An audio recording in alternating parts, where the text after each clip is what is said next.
It's a ring. It's 3 to 4 feet taller than reality. Its ropes are red, white, and blue. Its platform is blank, stretched canvas.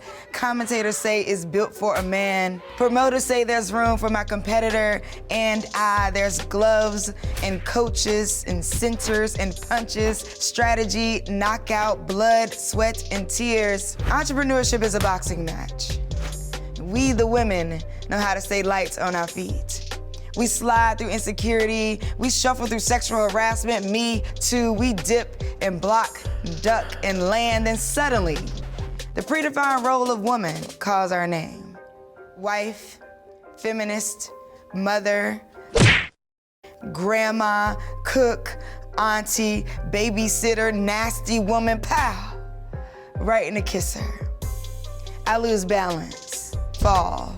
Face against platform. I heard my ego crack when I realized that my male competitor has more mirrors in his dressing room. Commentators say, you're a woman, this is not your place. The referee counts down. You don't belong here. Stay down, he shouts. VCs fund people who look like them and I don't look like them. I didn't learn how to box in school. My parents are not boxers. Never learned how to coach or train. My life is just a corner. The referee shouts, 8, 7, 6. I breathe. This game is rigged. But I'm the only species on earth that can bleed for a month and not die. I am badass. Even if I bow out and get a corporate job, I would still make less than the man lording over my remains on this platform. 5, 4, 3, get up, Shelly. Pin a Nike commercial to your memory. Remember that you don't get in where you fit in until you get in, because fitting in is about character and getting in is about access. You're already in the match. Get up. Bite the hand that feeds you. Burn the bridges you never want to cross again. You got this. Slide, duck, jab, land. And remember, entrepreneurship is a boxing match. And you know how to stay light on your feet.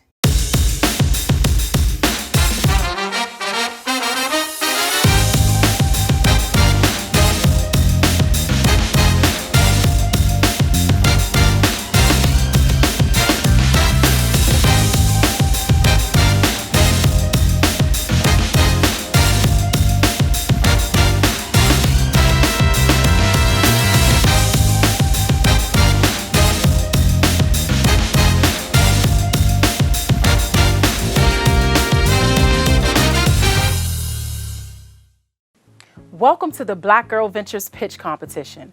I am Sherelle Duncan, CEO of The Good Thick, and you are watching BGV Philly Pitch Competition. BGV Pitch is the largest competition for Black and brown women founders in the world. We combine the premise of Shark Tank and Kickstarter to give you an opportunity to be a part of an entrepreneur's journey. The idea for BGV Pitch actually comes from Black history. In the early 1900s, during the Great Migration, white landowners raised the rent and Black people threw parties to raise money to keep them in their homes. These were not just any parties. You had people like Langston Hughes, Fats Waller, and Duke Ellington helping with these events. Now here we are, our ancestors' wildest dreams, providing access to capital through engaging the community and entrepreneurship. Today, you will watch 7 awesome women pitch their businesses to a set of champions who will help you decide who to vote for by asking questions to learn more about their companies. Each participant gets 3 minutes to pitch. The champions do not determine the winner. You do. You are the power. You will vote with your dollars for your favorite pitch at raisify.co. That's RAISIFY.co. On top of the capital raised from your votes, the third place winner wins $2,000. The second place winner wins $6,000. And first place wins $10,000. So remember, you'll be voting at raisify.co. That's RAISIFY.co. Now let's meet the champions that will be asking questions to help you determine who to vote for. Joining me today are my co-hosts of the Shelly Bell Show, Takia Ross and Shelly Omilade Bell, and our guest champion, Tanya T. Morris. Takia Ross, aka Kiki Thunder.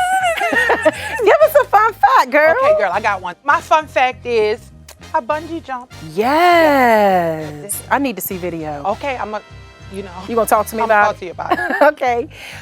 Tanya. Oh, Tanya I get a fun fact T. too? Okay. Yes. What's your fun So my fact? fun fact is that I am an avid bike rider, and I am Wow. a champion for the Indigo bike riding program in Philly. Wow. That's so dope. That is so dope. No, mine ain't that dope. What's yours on me? What's yours on My me? fun fact is I spend like all of my mornings with senior citizens in the pool, walking back and forth. That's my form of exercise. I can't ride a bike. I ain't jumping off of nothing. But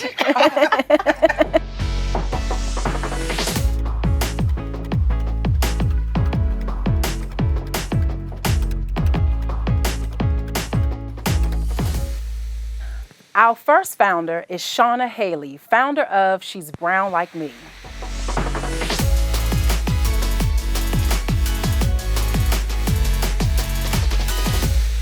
Hi, thank you for this opportunity. I'm Shauna Haley. I'm from She's Brown Like Me. She's Brown Like Me provides positive images of brown girls on school supplies. We firmly believe that positive images, as well as positive messaging, encourage and inspire positive outcome. When we start to focus our product line on our student folders, we found that there is a huge disparity and lack of representation in this field.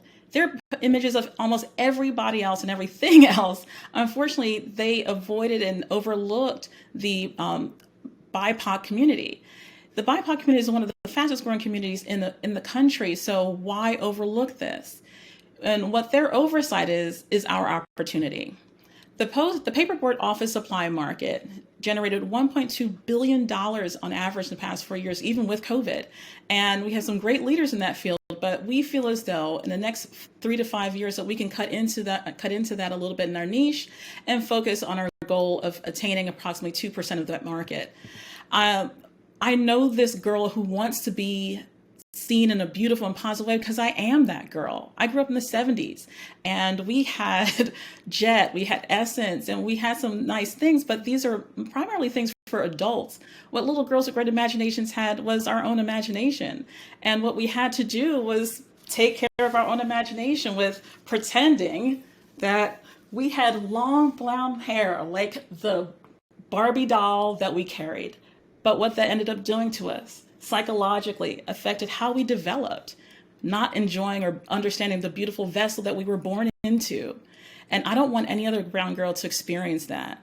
And this is my goal and my purpose. Our competitors, they can focus on what they're really good at. There are things that are cute. What we want to do is we want to provide something that's beautiful and inspiring and encouraging. When I started this product line in 2019, I started with 6 bookmarks. I found that there is this huge gap in providing positive images of brown girls on school supplies. I increased my product line in 2 months later and moved forward with our student folders. And currently we're sold online, in stores, and at trade shows. Our sales projections are going to be great for us this year. We're hoping to end this year with about $15,000. And as we move on and push our marketing, our sales to schools and online fulfillment, trade shows, we want to make sure that we garner a good portion of that 2% market from that overall pie. I'm asking for $150,000, and this is so that we can help with marketing, team development, as well as order fulfillment. Again, I'm Shauna Haley. My product line is She's Brown Like Me, and I want to thank you guys for this wonderful opportunity, and I would love to hear any questions that you may have. Thank you, Shauna. Champions, Tanya T, let's go with you first. So first of all, congratulations, Shauna. I wanted to ask you, how are you presently marketing She's Brown Like Me? What is your marketing strategy? Right now, our marketing strategy is online, and a lot of it is on at trade shows.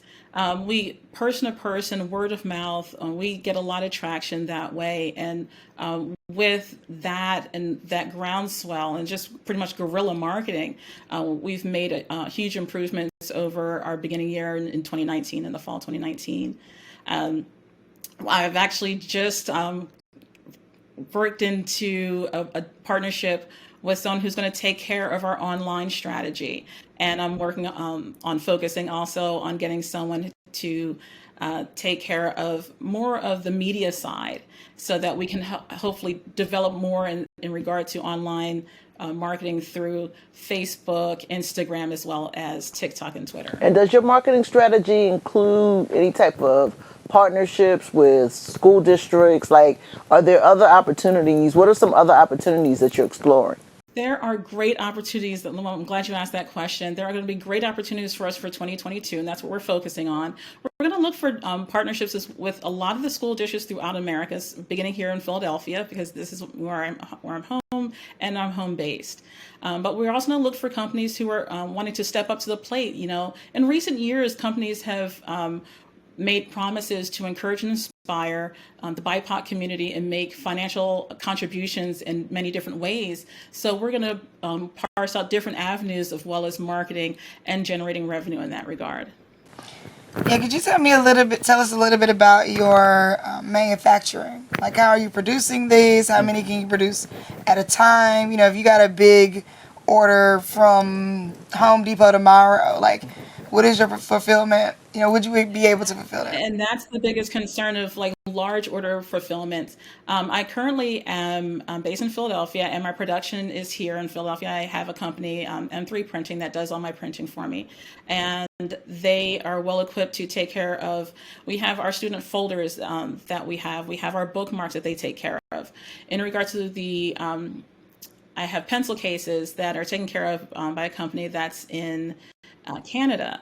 In regard to the largest orders right now, that's our biggest concern, the fulfillment of a large order from a large company. As much as I would love to get it, there is a concern of order fulfillment for that first large order, and that's why we're looking for funding to make sure that we can take care of those needs.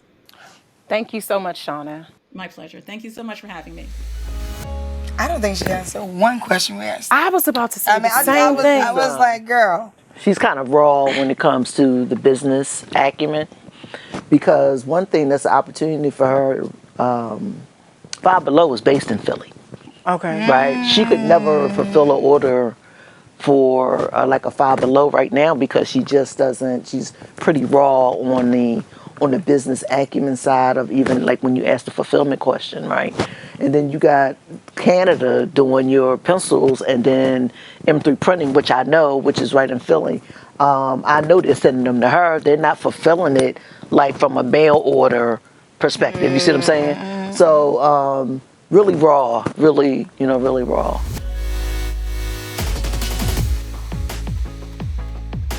To vote, visit Razorfy.co and select today's event.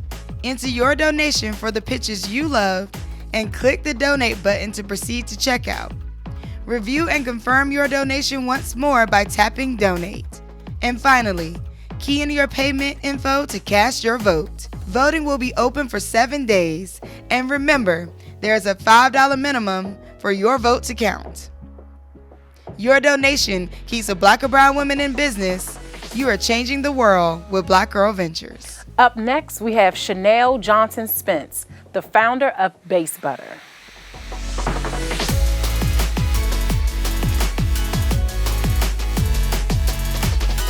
Hi, I'm Chanel Spence, the CEO and co-founder of Base Butter. I've struggled with problem skin my whole life. Made regular visits to the dermatologist, medicated creams, and heavy makeup. I could never find a real solution. I felt like I was always blindly choosing products that promised cures, and I didn't even know how to honestly manage my flare-ups. I wasn't alone.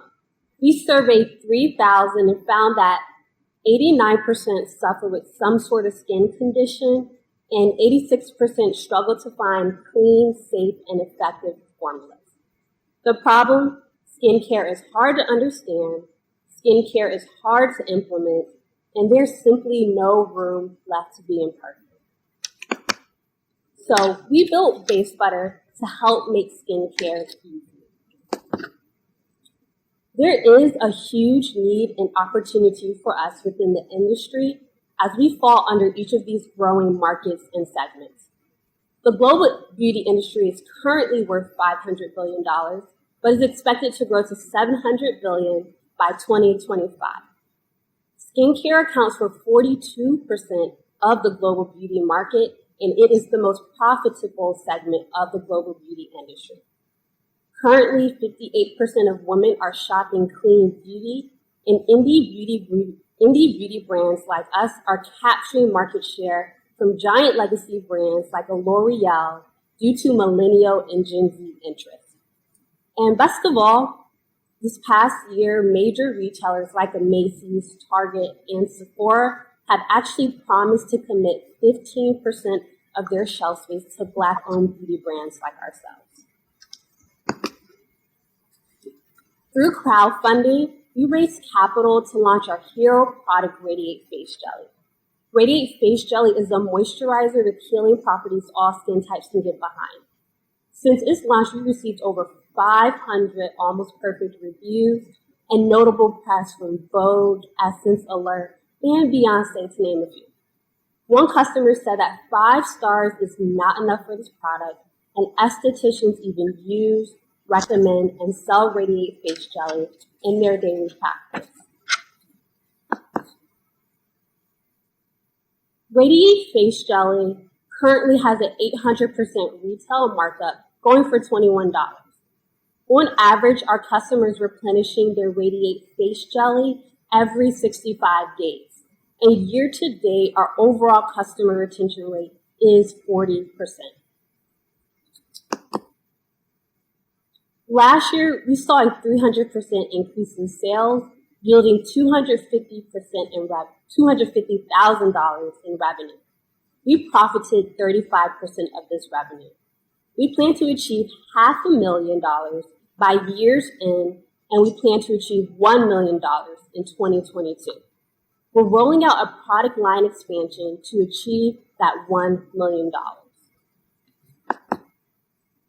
We're asking for $100,000 in capital to help manufacture and market our upcoming product line expansion we're so excited about. With you, we're ready to achieve new heights and continue offering safe, effective, and clean skincare for all. Thank you for your time. Thank you, Chanel. Takia. All right. Chanel, that was amazing. I want to know, are you guys making this profit in-house or is it outsourced? Are you outsourcing the production currently? And if you are, what are your production costs outside of packaging, like just to make the product? Yes, that's a great question. So currently, we are still producing this product in-house. We have our own warehouse, but over the next 6 to 12 months, we are working on outsourcing all production, and we're starting that outsourcing process by all new product development is being outsourced. So we're working with contract manufacturers on new product development. And then our current product, Radiate Face Jelly, will soon be transitioned to contract manufacturer as well. But what would you describe as your biggest pain point? Our biggest pain point at the moment is actually, I wouldn't say it's getting in front of new customers. I would say it's really the new product development. Basically, there is competition to get, research and development, to get contract manufacturers to pay attention to produce products for us. And so really the struggle for us right now is more so internal because we're fighting for limited resources within the beauty industry, which is, I guess some people would say, oversaturated. But we've been able to work through that. I'm kind of wondering, what is your timeline for the new product line and why? Because it seems like you've carved out a good product, right? Just one good product. And moving forward, how do you envision moving forward with that next product as far as connecting and building? Because like you said, you're in a crowded space, and almost an oversaturated space when you have one product that really works. Yes, so I like to go back here. So really the reason for our product line expansion is to increase our customers' average order value. We have a really strong customer retention rate, which is 40%. So 40% of our customers are coming back to us because they simply love Radiate Face Jelly. And we've been doing customer interviews with them over the past year, and they're ready for more products with them. And we know what they're looking for. And so we're going to be solving that problem with new products. And so we're looking to launch the first new product March of next year. And then the third product will be coming around May of next year. And so we're looking to those 40% of customers will go from one product to 3 products per order. And so where are your sales coming from right now? Just strictly online? Majority is e-commerce from our website, but we are sold in different retailers. So we're currently with Madewell. We just launched in Urban Outfitters this past July. And we're also in some indie beauty boutiques such as Marshall Main here in Philadelphia. Marshall Main. Congratulations. Okay. Congratulations, that's great. Chanel, thank you so and much. just really quickly, 15% shelf space that these stores are talking about giving the Black person is just not enough. Yeah. That's all. Thank you so much, Chanel. She was really clear about I'm launching a new product because I recognize that I can increase my order value. I can now give them something else, to order. And I thought that was really to recognize, like, this is why I'm doing it. I'm not just doing it to, drop new products, but to increase my order and then to give customers more things to purchase. Yeah, I thought she was real clear about that too. Yeah. And the fact that the customers are asking. Yes. For it. That's key. Like, there's no need of putting it out there if nobody don't want it. And she also is not rushing. She said in March. So I was thinking she was like next tomorrow. week. Yeah. Right. And so when she said March, I was like, that's smart. Because like y'all said, it's already been working for her, this product. So that was smart. Yeah, I like that she had done customer surveys. Yeah. Because I think that, like, the launching of new products, like the beauty industry, you got to launch new products. But she had waited for a while, right? Then she gathered data. Yeah. I'm always a fan of somebody that's gathering data. Yes. Up next, we have Shermaine Johnson with Night Owl Vegan.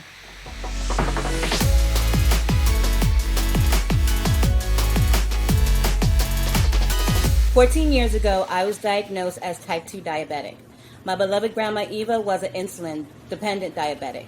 I watched helplessly as she suffered from over-medication, depression, and living in a food desert. I suffered from doctors giving me too much medication, chicken, pizza, and Chinese on every corner of my neighborhood. I was raising 2 children, going to school, and working full-time. If I didn't get a handle on this disease, I knew that I would die a painful death like my grandmother. 34.2% of Americans have diabetes. 45% of Americans have high blood pressure, of which 10 million people are taken from these diseases every year. A plant-based diet is known to improve health and increase wellness. A plant-based diet changed my life, and I created Night Owl Vegan, a weekly vegan meal kit service so that others can live healthier too. I've been medicine-free for 10 years. Consumers are busy. They want to eat healthier, but they don't have time to cook.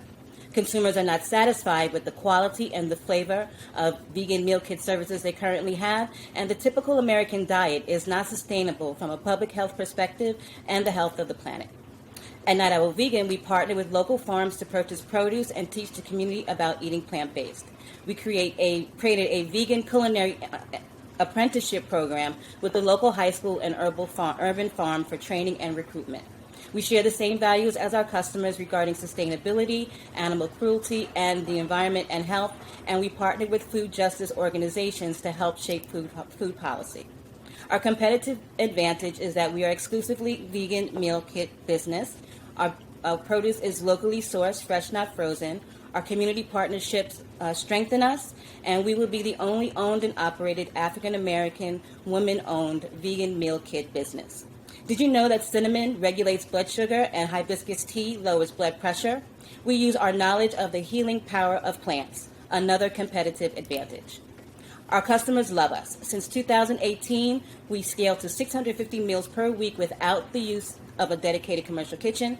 The health of our customers improved as a result of our knowledge and their knowledge, and we've been featured in the Spicy Green Book, the Philadelphia Inquirer, and the City of Philadelphia Good Food Guide. My team, my son Travis Johnson and my brother Maurice, have over 50 years experience in food service, financial services, and operations. Our funding request is $250,000 investment will yield $2 million of revenue within 2 to 5 years, 14% of the available market. The use of funds would be our Northeast region expansion, paying from operations, marketing, equipment, and staffing. Let's change lives as we save the planet. Who's with me? We appreciate your We appreciate your time and look forward to your questions. Thank you, Charmaine. I have a Tanya, I was gonna call you, girl. I was gonna say you first. So I want to know how you've done this without a commercial kitchen. How's that possible? Because I have to go from kitchen to kitchen. I don't have a dedicated place because the kitchen space in Philadelphia is limited. The cost is very expensive. I've used friends' kitchens. I've used businesses, other entrepreneurs' kitchens. And I have more business than I can manage.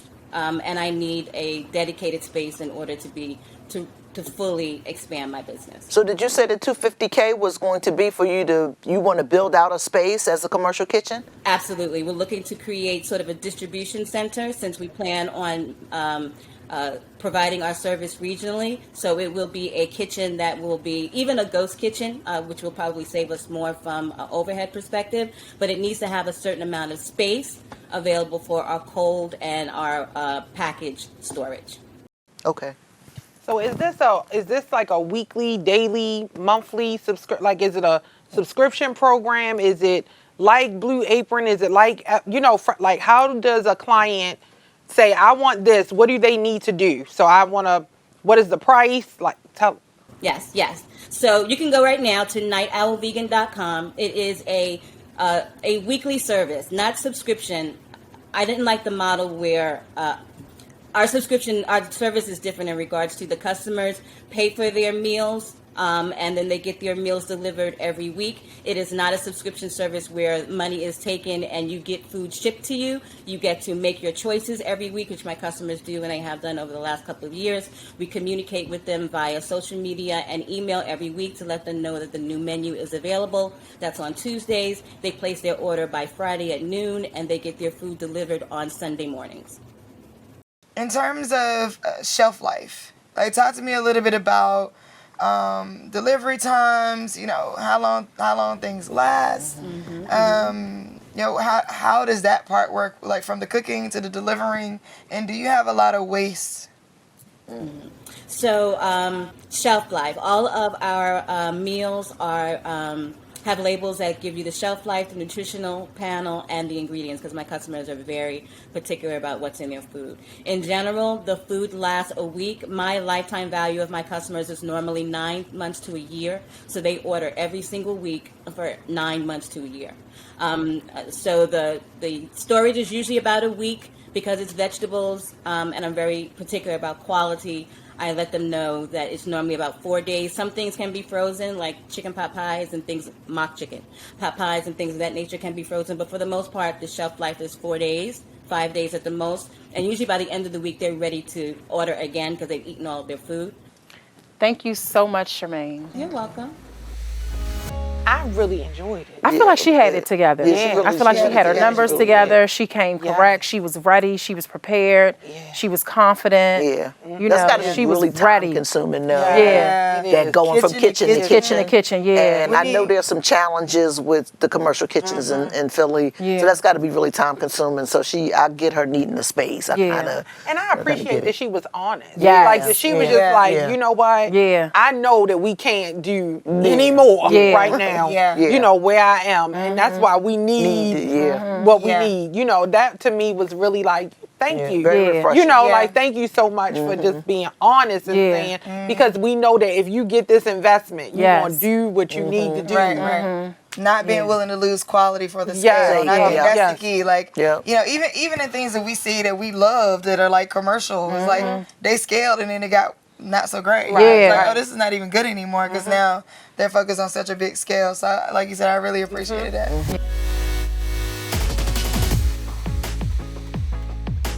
To vote, visit Razorfy.co and select today's event.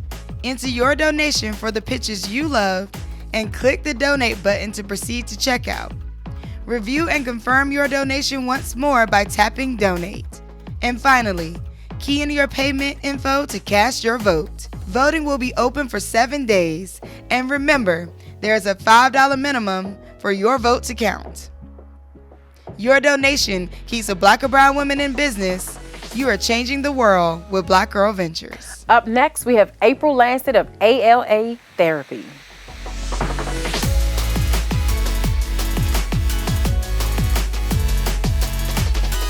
Good afternoon, and thank you for this opportunity. My name is April Lancet, and I am a licensed marriage and family therapist. I am the executive clinical director and founder and owner of April Lancet and Associates. April Lancet and Associates is a private practice that provides mental health services.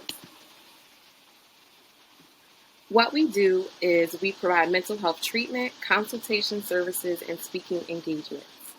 April Lancet and Associates was established in 2014 after working 15 years in a nonprofit organization within the Philadelphia region. I specifically created April Lancet and Associates because the Black and Brown communities needed more places of service. We specialize in Black couples, Black families, and Black individuals. It is for that purpose that we opened the practice to provide access to services that will otherwise be limited to this group of people. I coined this notion and this idea that if you treat the couple, you treat the family, then the children will be good. As I mentioned, we specialize in couples therapy, individual therapy, family therapy, and workshops and retreats. April Lancet and Associates has been around for over 6 years, and at this point, we have serviced over 300 couples and families through couples therapy, family therapy, or individual therapy. We specifically specialize in the couple for the reason that most foundations of most relationships starts with the couple. However, mental health services and treatment never really focus on the couple. It's usually focused on the parent-child dynamic. At our practice, we are here to focus on the couple. We are here not to just have couples live. We want to see them thrive. We want to help them heal generational trauma, work on building healthy, sustainable relationships for years to come. It is projected that the mental health field is a $122 billion industry. It has a growth rate of 5.02% by year 2027. Our traction, as I mentioned, we started in year one with a hope and a prayer, which meant that we started with one client, and now here we are 6 years later, and we have serviced over 300 couples. We are seeking $150K in funding, specifically for the podcast development and equipment, publication for books and content, wellness workshops and retreats, marketing strategies, and one-to-one mentorship. We have some of our client testimonials that you can read at your leisure that have suggested just how amazing we have been doing this work in the community for over 6 years. Our team of clinicians includes myself and 3 other clinicians that are our African American therapists. It is the hope in the future that we will be able to add other minority and races to our team to continue to grow and expand our practice. April Lancet and Associates has been here for 6 years. We're looking to continue to grow. We've pivoted and moved during a global pandemic, and we were able to expand our reach by offering telehealth services. We've also been able to reach people internationally, nationally, regionally, and we continue to look forward to the growth and opportunities for our practice. Thank you. Thank you, April. Takia. So how will, you say you were seeking $150,000 and you were looking for podcasting equipment and, you listed it down. How will those things help you to increase your revenue? What do you plan to do with those particular things or, line items that will help increase your revenue? Okay. So I specifically wanted to increase our revenue, and buying things such as the equipment, having a podcast will also expand our reach to clients. We often get calls all the time, just specifically for the month of, we're in September, we've had 900 people kind of pop on our website just to see what we are offering and what services we are offering. Right now, we service people in a face-to-face capacity, and we opened up to telehealth. But if we are able to receive funding, we can begin the development and trademark our podcast, offer additional content and information that will provide more access to additional clients and support continued growth and add additional clinicians and expand our telehealth reach. April, I had a question. So you said that you service only face-to-face now? No, we do face-to-face and telehealth. Okay. And we provide workshops and groups. Okay. How are you retaining your clients? Like because I know sometimes they'll fall off. So how are you retaining them and how are you gaining new clients, especially with, COVID and things like that? And I know people probably need the help of your business. So how are you retaining your clients and also gaining new clients? So we are a diversified practice, which that basically means that we have clients that are either self-pay, meaning that they're paying out of pocket, they're using their insurance. We also have contracts with different organizations and businesses that are in the Philadelphia region.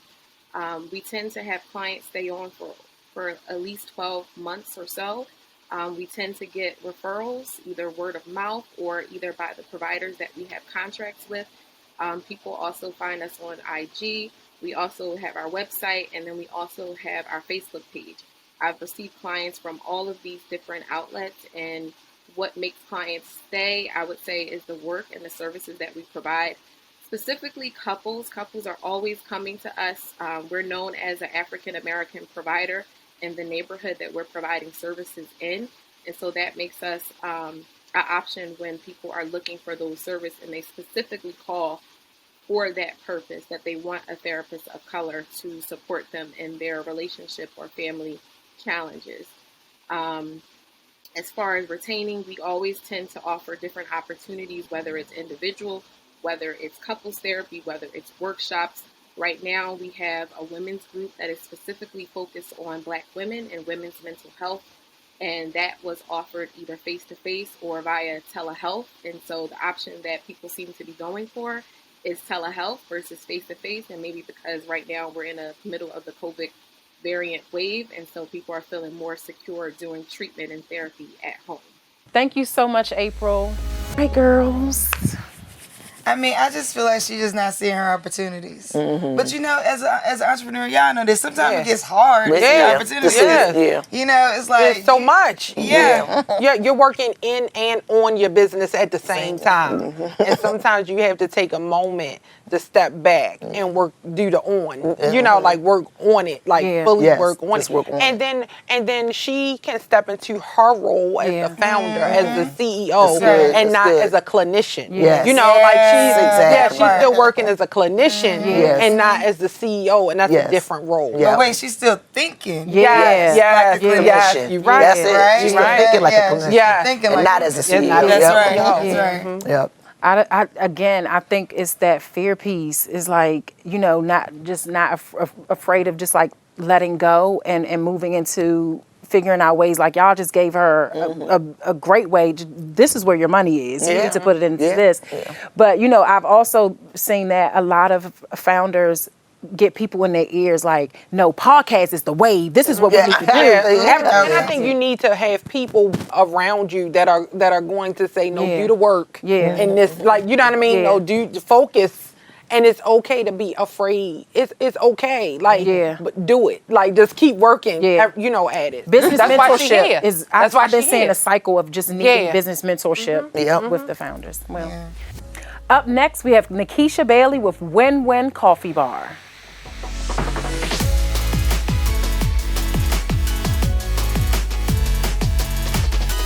Hi everyone, my name is Nikisha Bailey, owner of Win-Win Coffee Bar, Philadelphia's first Black women-led coffee roaster, distributor, and co-roasting training facility.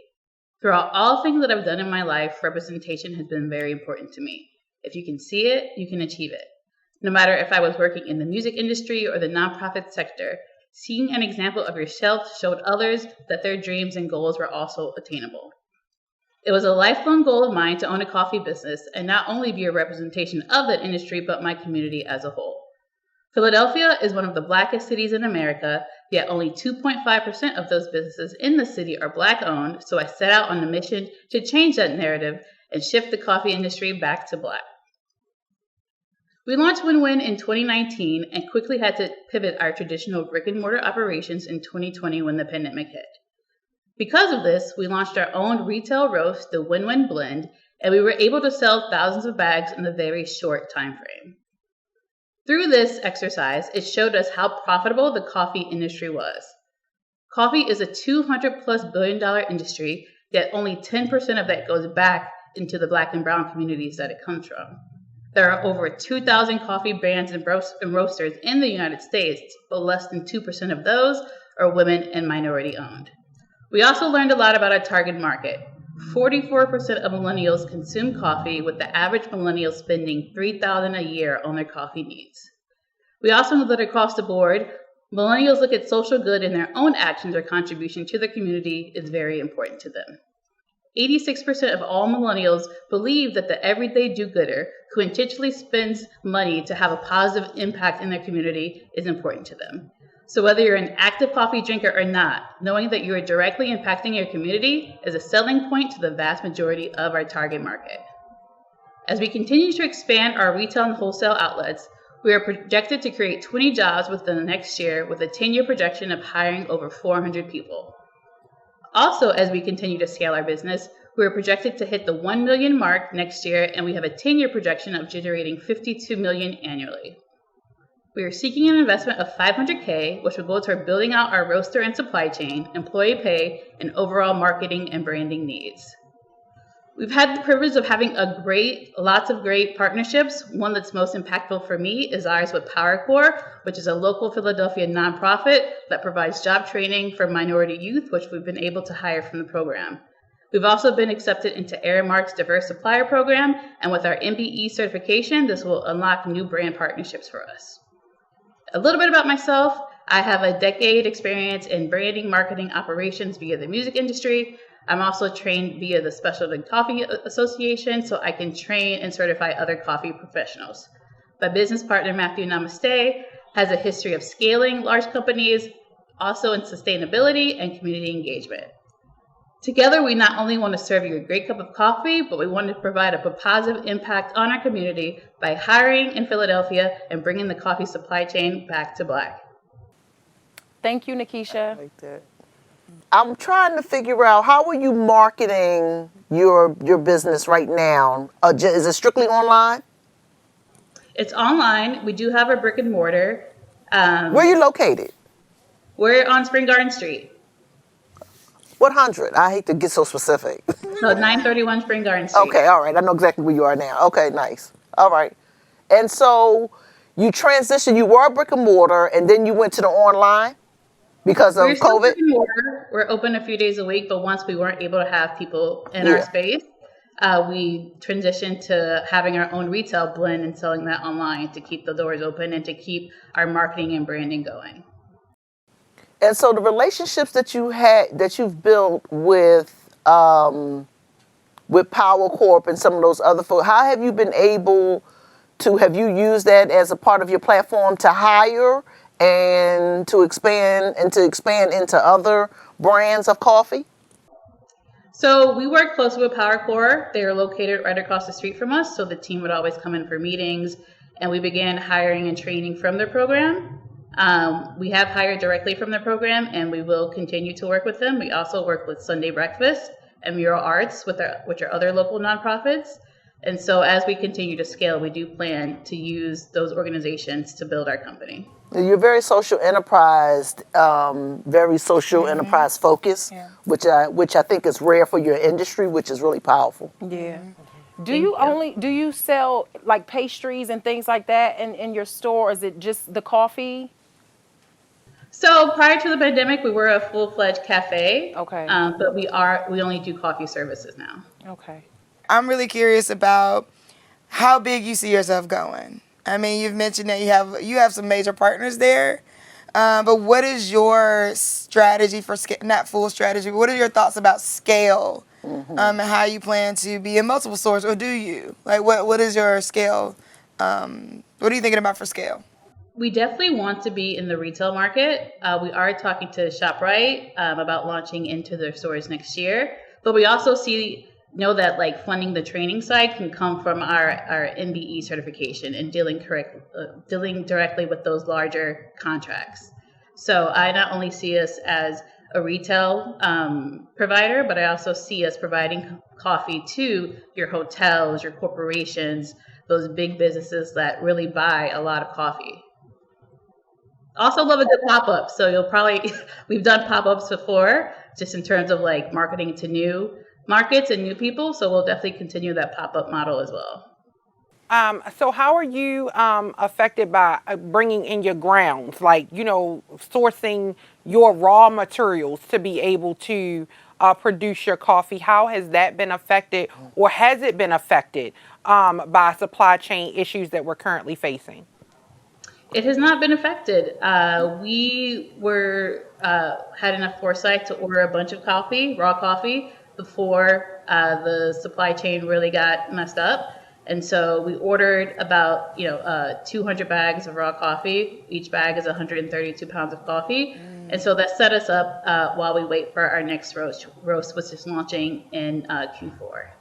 Thank you so much, Nikisha. Thank you guys. Have a great day. Peace.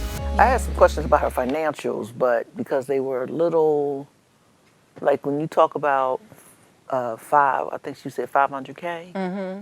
But then the cost per cup, it was just kind of little shaky for me, just a little bit, and I couldn't get the question together, so that's why I didn't ask it. Yeah, I think she has a lot of potential, though. Yeah. I think that, one, her experience in the music industry lets me know she knows about marketing. Yeah. Her partner's experience working in a few corporations for scale lets me know they know about operations. Yeah. So with that expertise on operations, her expertise on marketing, I would love to see them know more about employing. Yeah. But I do think that I think she could be onto something with a little help.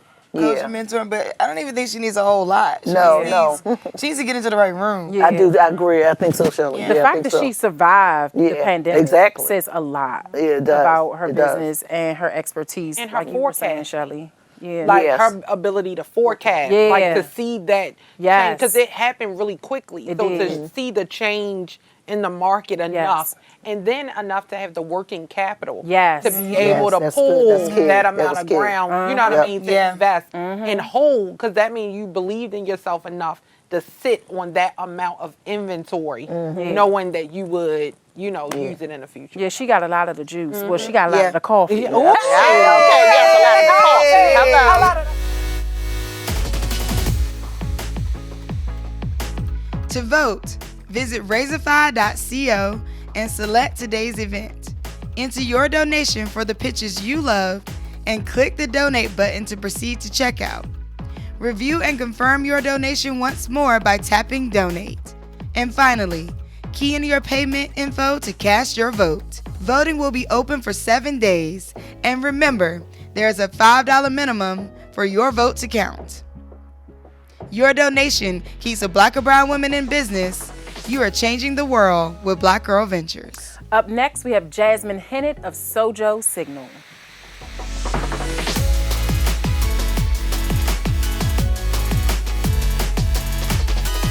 So I've never taken a job for more than 2 years, and my parents call me one of those typical millennial job hoppers. But I left because after I signed the dotted line, I always experienced a different company than what was sold to me during the interview process. And this left me feeling undervalued and misaligned with the company I just joined, and also self-conscious that I kept making the same bad decision and that I should have known better. But then I realized that many other BIPOC, women, and LGBTQ folks have very similar experiences.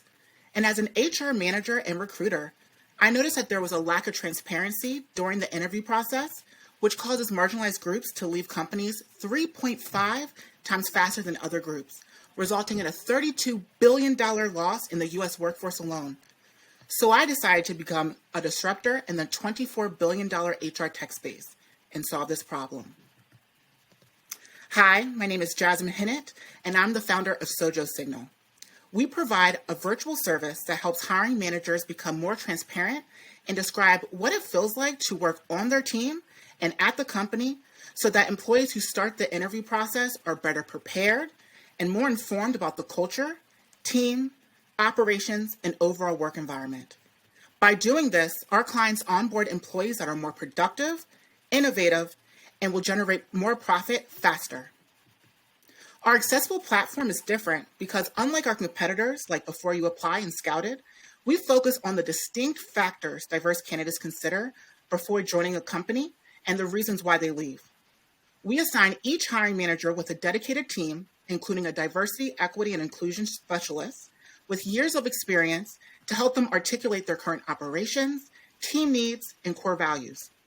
By sharing this information, Sojou Signal is able to become the go-to partner for businesses looking to increase their diverse talent pool, decrease their turnover rates, and improve their DE&I strategy.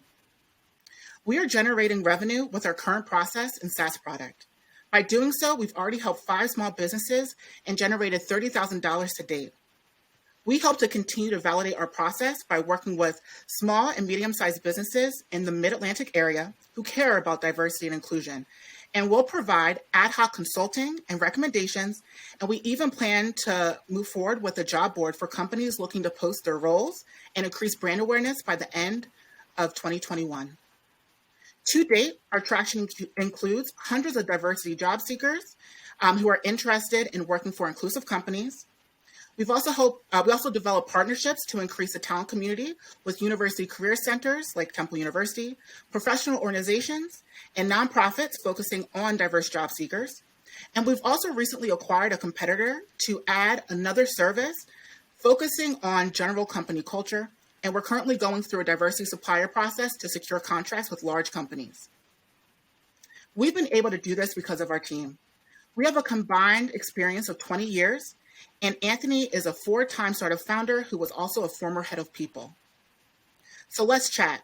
We're seeking $450,000 to build out our licensing software, team, and marketing strategy. We are also looking for advisors, mentors, and members interested in joining the talent community. So let's help you find the inclusive company of your dreams. Thank you. Thank you so much, Jasmine. Hundreds in the talent community, what does that mean? So do you have a pool of talent ready to interview? Do you have a software platform already? I saw you want to do software development. Are you a recruiter? Like, are you a recruiter with a software platform? I guess I'm trying to put together a high-level 2-sentence for exactly what this is. Yeah. So we partner with hiring managers to help them throughout their process. So our product is actually a separate product that doesn't actually help you recruit per se, like different candidates, but it helps throughout that process to help extract information that you would typically not necessarily go over during the interview process, but that candidates want to know, so you can get candidates that are more aligned with their company culture and vision. We also provide ad hoc services because as we go through and ask you some questions about your company, you might realize, hey, I don't have this service, right? And we help package that video, that platform that still makes you look good as a company, but because those questions might come, we also provide you with recommendations and do ad hoc services. So we've noticed that some of our clients need help with redoing their job descriptions, or they actually need help trying to find candidates. And we have a separate pool based on the partnerships that we have developed thus far to help our clients with that. But our actual core profit that we've been moving forward with our revenue model has been with the product itself. Does that make sense? No. Yeah, what is the revenue model? What's the revenue model? Yeah, so the revenue model, we use a platform. We have a platform. So, we have a software, and hiring managers hire us to help them articulate what's going on within their company. So the model is actually video-based, and we provide our clients with, a setup. We ask them questions. We go through a process with our diversity specialist, and we ask them questions about their operations, internal things that a candidate wants to know about to then make a better decision. That is the product. The product is the platform where they put the information. So every company ends up getting, for an open rec, a website. It kind of looks like a website that they send out to the candidates that are already in their pipeline. So that the candidates can get a better understanding of the company culture and operations. So your company is helping them to problem solve? Our company is not necessarily helping them to problem solve. It's kind of like an add-on. Our company is helping them communicate what's going on in their company to find candidates who are more aligned with their company culture. Okay. When Now you that say part I what's- understood. That part I understood, aligned with their company culture. So the better informed person is the hiring manager, or is it the candidate? It can be both, but immediately it is the candidate. Typically the hiring manager, like, we might ask you a question that you might not have a good response to, or you might not have an answer to, like a diversity strategy. And with that being said, the actual hiring manager, their wheels might start turning, which has happened. And they're like, okay, well then I need to do this better. And we won't put that on the platform that the candidates will see, but we provide the hiring manager with recommendations and strategies so that they can improve their diversity, equity, inclusion strategy. So is this platform really for the potential employee, or is it for the company? It is for the candidate so that they can get a better understanding of the company culture, but it ultimately helps the company because what happens is turnover happens when recruiters and hiring managers don't openly discuss what's happening internally. Conversations happen that are pretty surface level, and they're not as transparent.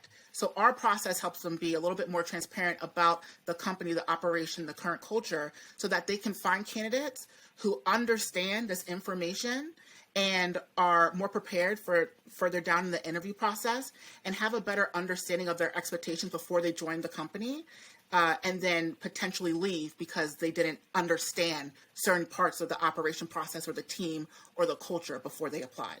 Okay. Thank you so much, Jasmine. Yep, thank you. So I have one additional question because I think it's definitely onboarding. It is. I definitely think I it's didn't know. onboarding. And I would want to know the data. Do you have data to show that this is reducing that turnover? Because if it doesn't, And why are they trusting your company? That was my question. What about your company makes them trust you enough to divulge that level of culture. Information. yes, Yeah. About exactly. their Because to business. Shelley's point, Yeah. people have those processes and things in place. Right. Like, why do I need you? Yeah, but what happens is people can get hired, but the retention doesn't come from the hiring process. It comes from them being hired, Yes. and then nobody, maintaining the relationship with them to stay. So I think I just don't feel like she's clearly identified where the problem actually is. How is she making money? I don't. Yeah, she know. doesn't have I a don't talent know. pool. I mean, City. she said that she worked with small businesses. I heard that. Yeah. Yeah, it was still Right. small to Yes, big. small. but when I think about my small business, is it small where they're trying to develop a culture? Yeah. You know what I mean? Like, is it that, like, you understand what I'm saying? Yeah. Like, and they need you to help them to develop it, the culture. Yes. I think she she's missing that word development. Yeah, you know, Yes. to I be don't able know, to but speak. that helps. No, that sounds That's right. good. You think? Yeah. Okay. Yeah, I think so. Up next, we have Shakia Geiger with the Mornita Collection.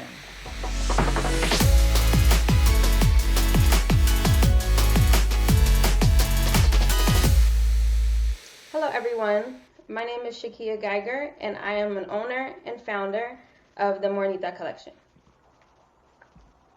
The story of social constructs having a scarring impact on the way that black and brown folks perceive their natural hair in the world around us is one that is all too familiar. Did you know that black and brown women perceive a level of social stigma against our natural hair? Did you know that black and brown women experience high levels of anxiety when it comes to eye hair compared to their white counterparts? This too was my story. As an Afro-Latina woman, my experience was especially evident because I couldn't identify with anyone embracing their natural hair. My struggles caused me to experience anxiety, depression, and often led me to cutting off my hair as a way to cope. I then used head wraps as a way to cover the pain that I was experiencing. As I began to dig a little deeper and tap into my self-love journey, I then shifted the narrative, and now, what I once used to hide my crown out of embarrassment, discomfort, and insecurity is now being used to encourage and promote self-love, empowerment, and individual beauty. The Mornita Collection handcrafted items not only promote self-empowerment through our specially affirmation-named products, but also encourage and promote healthy hair, as some of our best-selling items are lined with 100% Charmeuse satin. Because of our tremendous customer retention rates, our average order value has increased 70% within the last year. Our current target consumer expands within the population of black, brown, and deaf/hard of hearing folks within the tri-state area.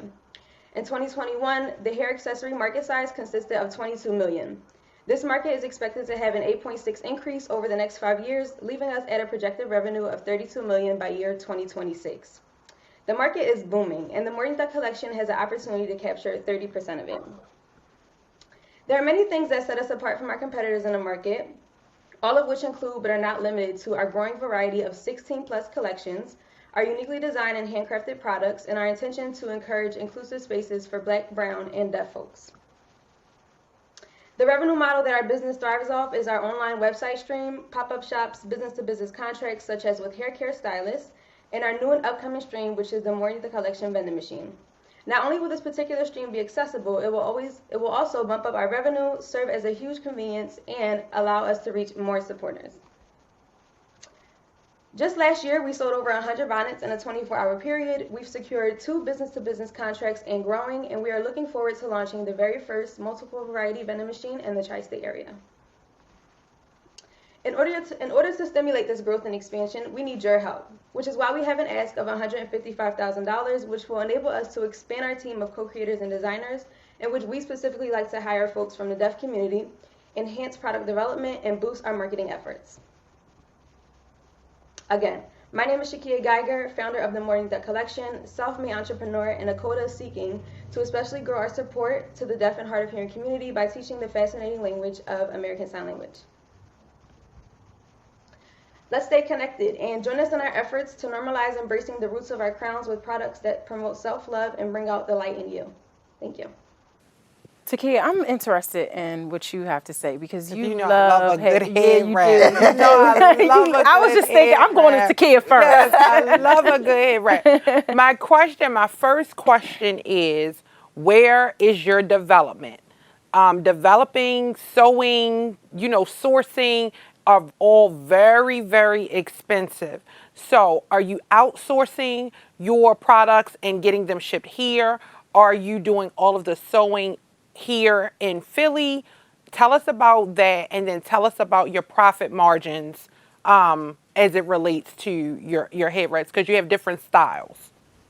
Yes, so what I do is I wholesale my fabric. Wholesale buy like my fabric. So I buy it in bulk from different companies, and I do all of the stitching, the creating, the handcrafting myself. And I forgot. Can you repeat the last part of your question? So your profit margins. Yeah, so what I try to do is I try to find like the best vendors for my fabric so that I'm able to make a well enough profit. So right now our profit margins are around 64%. To piggyback on my sister's question here, your profit margin is good at about 64%, but are you making all of your stuff handmade? Are you making it all yourself? Yes, I have a studio here in Philadelphia and I make all my products. Okay. So where are you selling at? Because you said you had two stores? You're in 2 stores? So we have our online website that we sell from. We also do pop-up shops, and we also just secured 2 business-to-business contracts. So I have one in a braid bar, and I also have one in a co-op store. Okay, and can you tell me about the vending machine and what the plan is for that? Yeah, so the plan is to have about 6 different products in the vending machine and just have it. We're hoping to get a space in the mall so that it's accessible for our supporters and hopefully, wanting to gain more supporters. And I think it'll just be a very convenient way to, save time on labor so that we don't have to do a lot of the shipping and people, cutting down on wait time for shipping and everything like that. I think it'll be a very accessible tool for our product to be out, and also a great way for marketing so that people can get to know more about us. Are you concerned about how that will impact your cost? Like, creating that model, how does that impact your cost at 64% of your profit margin now? How is that going to impact your cost in the future if you invest in something like that? I don't think it will impact it too much. It'll still be at the same price that we sell it for now, and it'll just be like available in a like a more open space and like in a mall and things of that nature. And I think like with the funding, we'll be able to like pay our rent and pay all the other expenses that we need to provide for, especially if there are any like technical issues or like mechanical issues that we need to figure out. I'm curious to know what's your timeline on hiring, because you doing all the work can lead to burnout, and you obviously have a lot of plans for the Mornita collection, and so to prevent burnout, you're going to need some help. So I'm curious to know that your timeline on hiring help for your business. Yeah, so we have like a lot of connections with like the deaf and hard of hearing community. And it is something that we have like a great support from that community in itself. And so I think that if we're looking at least for like a year or a year and a half, that we could have like a solid team and just be able to like teach them the ropes and just get started on that production. Okay. Thank you so much. She is stuck on this This vending machine. She got to let Lord. that vending machine go. It's- I know a it's lot not- of people. And Shelly hit it. Like, you should be investing money in seamstress, baby, not She no vending has to, machine. because that burnout is going to be so real. I wonder if that 64% profit margin, is she putting her own I don't think so. pay in there? Her time. Like her time. I guarantee you she's like not. That's, She's not. Yeah. I doubt it. I was like, I don't think that's how that works. And I love her passion behind this. Yeah. I love all of that. But again, it's the mentorship, the coaching, all of that. You can tell just by the pitch deck that she's lacking that. And so somebody told her that vending machine idea was Somebody a great gave it to her. Somebody You know did. it. You know And it. I'm Somebody like, told this her is, that. you know, you can't have a timeline on a vending machine and have a timeline on hiring. You have to have a So it's timeline. kind of on like, that. doesn't.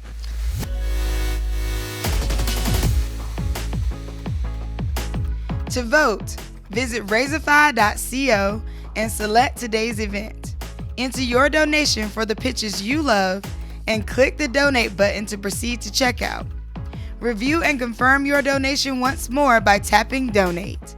And finally, key in your payment info to cast your vote. Voting will be open for 7 days. And remember, there is a $5 minimum for your vote to count. Your donation keeps a Black or brown women in business. You are changing the world with Black Girl Ventures. Y'all, what were we missing? What happened? What were the things that we needed? What were the key things that we needed from the founders?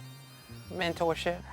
They need some guidance. Yes. Yeah. It was a lot, just some guidance around, research, data collection, what funders are looking for, that it's okay for you to say, I'm going to put a chunk of change in as long as you can say why you're doing it, and just to dispel some myths, about, why people fund and how people fund. I think if they had a lot more of that, I think they would have took off in a different direction. Yeah. I think it's really important, and a lot of founders miss the opportunity to share that you know your numbers. You got to know your numbers forward, backwards, left, right, up, down, and some did, but then you couldn't justify like an investment that takes your valuation up. Like, we can't even get into the valuation conversation because folks don't really know their numbers.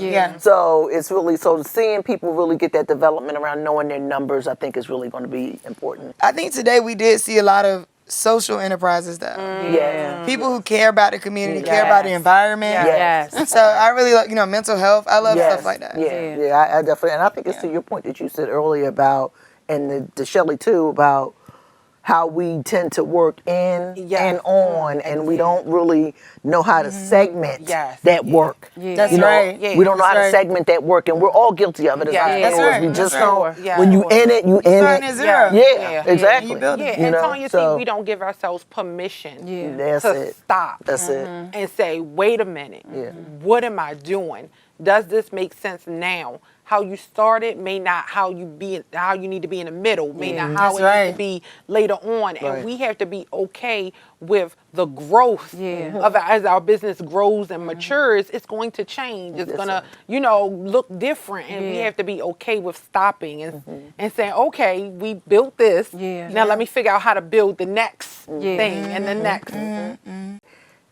Social media has become so dominant. It's like people don't know how to put together a marketing strategy without it. That's right. I started grassroots outreach, door to door, street teams. Come on. People don't have street teams no more. Street teams. They don't make flyers no more. Like all of the things newspaper ads. Newspaper ads. Beauty competition pages. What y'all talking about? How they trying to get everywhere? But they need to think about that all of the because things. they don't own that platform. The So church if program. anything has to Instagram or Facebook or something like that, they will be shot. So it's like they have to own. You got to have a comprehensive strategy. You have to have a comprehensive marketing strategy. For sure. Thank you for tuning in to BGV Pitch Philly. Thank you to all of the founders and champions. You can follow us on Instagram at Black Girl Ventures and Twitter at B Girl Ventures. We also have online communities on Facebook and BGV Connect. Once again, thanks again for tuning in. Be sure to vote with your dollars at Razorfy.co. We'll see you soon.